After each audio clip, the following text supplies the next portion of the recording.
So the first part, Introduction to 3D Printing. This is the schedule for the talk.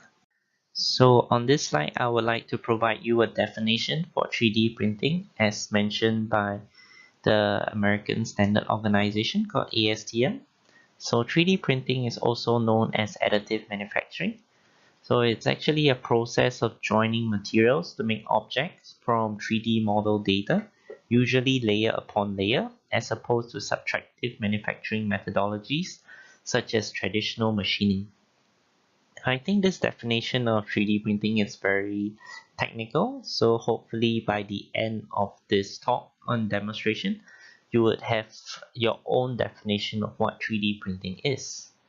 So in this slide, I want to introduce you to the manufacturing processes.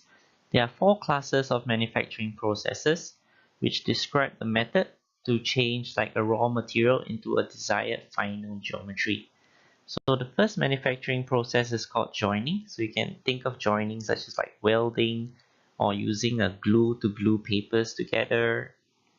The next manufacturing process is subtractive manufacturing. So this is where you use like a milling tool or a turning tool to like machine out material from your metal part or your wooden part. Thirdly, we have the forming process. Some of you might know it as the casting process. Basically, you are taking a molten material and pouring it to a geometry, and then when the molten material freezes, it forms the shape of the geometry that you put it in. It can be also like putting in water into your ice cube makers and to your fridge, and then you get ice cubes. The last manufacturing process is called the additive manufacturing process, and this is what that I'm interested in very much. So yeah. So why 3D printing? I think 3D printing is going to be important in the future because I think a lot of emphasis of today is on digital. So in 3D printing is a form of digital manufacturing. However, it's important to note that the other manufacturing process can also be digitalized, whether is it subtractive manufacturing processes or injection molding machines. Basically, in the future, what you have is that when you have your 3D CAD model, which is your 3D digital model, you'll be able to utilize the various manufacturing process. Each of these processes has their own advantages and disadvantages and design rules. And finally, you'll get the part that you want based on your digital model that you created. So yeah. So 3D printing processes can be classified by the material that they use. Some of the 3D printing processes use liquid-based type of materials such as polymer resins. Other 3D printing processes might use solid-based materials such as like polymer filaments or metal filaments. Next, we have a powder-based type of materials. It can be metal powders or polymer powders.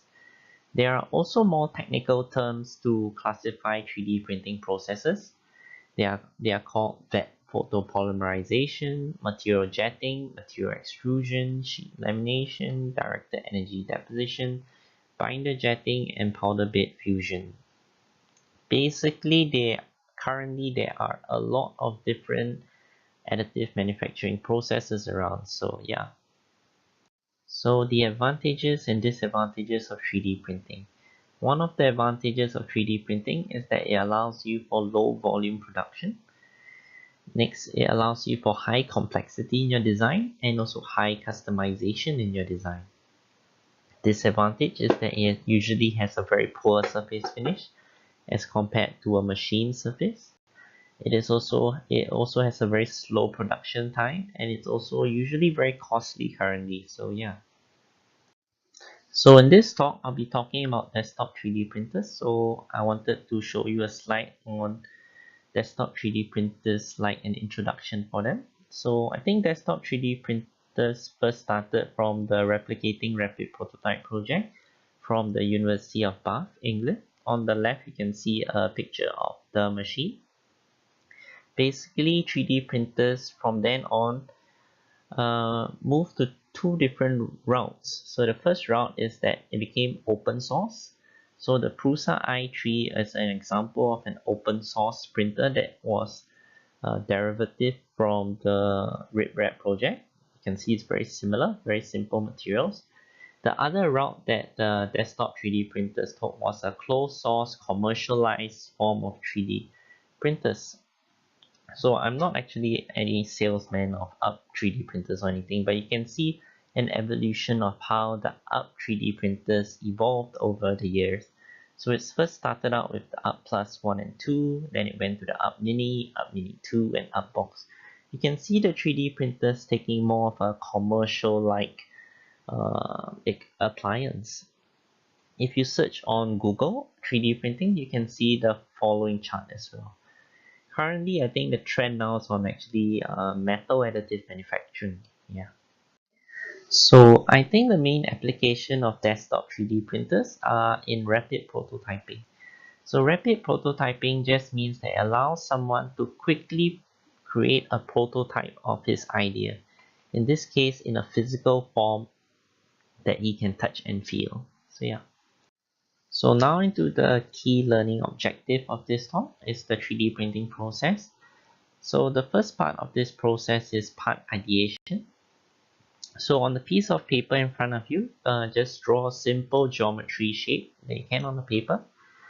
So the next part will be 3D modeling of your design. Once you finish the 3D modeling, you'll save the 3D digital file as a .stl file format, which is readable by the 3D printing software.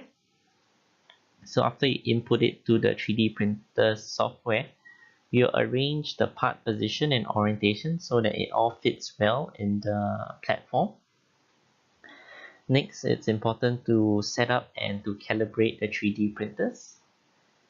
Then we'll insert the filament into the 3D printer, and then we'll begin 3D printing.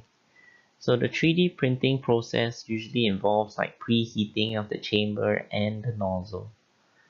So after the 3D printing process is done, you have post-processing.